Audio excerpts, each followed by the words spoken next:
welcome back. My name is Emily, and this time in Chenshu, we're building another freeway interchange and some neighborhoods by the train station I built in the last episode. We're starting out with the interchange here. Due to the train station and its tracks being in the way, I could only really work on one side of the freeway. I thought it over and decided that the freeway, and especially the interchange, probably came after the train station already existed, so this makes most sense to me. I also knew this was probably going to be a pretty densely developed area in the future, so I wanted to keep it pretty compact. For these reasons, I decided to do a 3-level circular sort of setup. Half the traffic shares a two-way road, which connects to one side of the freeway, while the other half loops over or under to connect to the other side. And at ground level, there are 2 slip lanes for traffic turning right onto and off of the interchange, and a 2-way segment for left turns in either direction. In all, this was a pretty fun little challenge to put together. It does present a couple problems though. First, it's very close to the interchange built in episode 1. I mean, there is a single node between the exits on that interchange and the exits on this one. So that's already becoming a traffic nightmare just with the dummy traffic you see on screen. Second, despite being compact, it still takes up quite a bit of space and acts as a serious barrier. There is no room to fit any streets under it. Only at the entrance to it can I fit any means of accessing the interior space. So we'll have to figure that out sometime. Maybe I can do something weird with tunnels, or maybe I could just leave it as dead, undeveloped space. Any suggestions or inspiration are very welcome. Skipping ahead a bit in the build, most of it was just me messing around with Move It and Node Controller to get all the curves set up.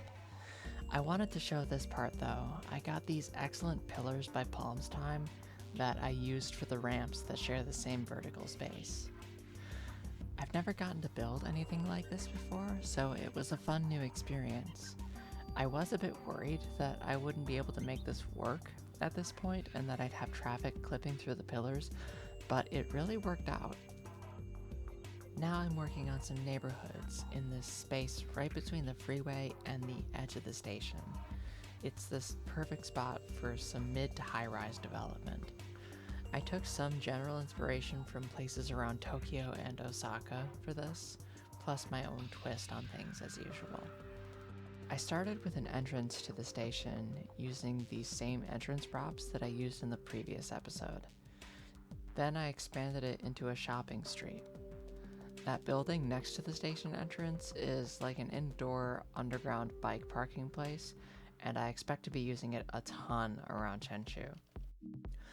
At this point, I realized I hadn't really planned anything for cars just yet, even though I do plan for this to be a somewhat auto-oriented city. So I improvised with this fake parking garage entrance. I took a road off to the side and put down a door with some walls and one of those kiosk things in the middle, and I put some gravel on the roof. I know it won't be functioning, but it doesn't need to be, and frankly, I don't want it to. Even with realistic parking turned on in Traffic Manager, cars still tend to float around when I put down functioning parking spaces. And more often than not, Sims still just despawn their car instead of actually parking it. This was another really fun build. Here I'm doing the loading bay I said I'd be doing in the previous episode.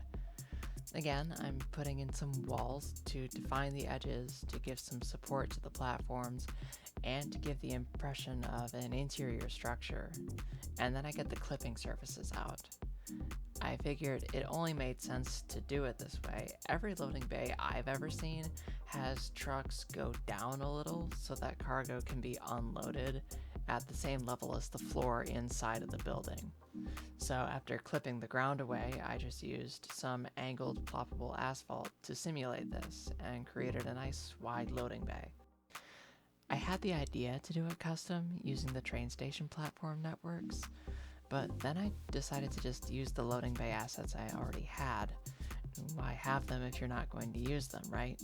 So after getting all the surfaces worked out, it was a simple matter of just detailing this spot, putting down some vehicles and decals. I decided to have a second loading bay at the same level as the ground, but for smaller vehicles, with some employee access off to the side as well. I left the railway networks unfinished though, because they aren't finalized yet. It'll be a very long time before all the railway stuff is finished, because all of the networks depend on the stations they connect between and the stuff around them. Now at last, we're on to the first residential buildings of the series, 4 episodes in. I actually start with a couple offices though. I figured it made more sense for there to be some bigger office buildings along this main avenue here, and to keep the residential buildings further inside the block, away from all that heavy car traffic. At first I kind of fumbled around with these buildings. I wasn't exactly sure what I wanted, but I think the end result I got is very satisfying. The heights of the buildings all agree with each other and follow a very pleasant kind of pattern. I did choose to cut out most of the building process because I wanted to show some of the detailing instead, and sadly I had to cut a lot of the detailing as well. Getting good footage in such a high-rise environment proved to be very difficult, and a lot of it was just me trying not to clip through buildings or the freeway, and to get the lighting worked out. It was just as frustrating to edit and record as it was to watch. Here though, I did get some good detailing footage. I know I said this will be a bit of an auto-oriented city, and in some ways it will, but I also said this will be a city with a lot of contrasts, and so pedestrian infrastructure will be one of those. This whole area turned out very walkable. The streets are very narrow, with buildings flush against the edge of the street, so slow traffic is encouraged by design. It's got shops, parks, a school, and public space, and of course the train station, all mixed very close together.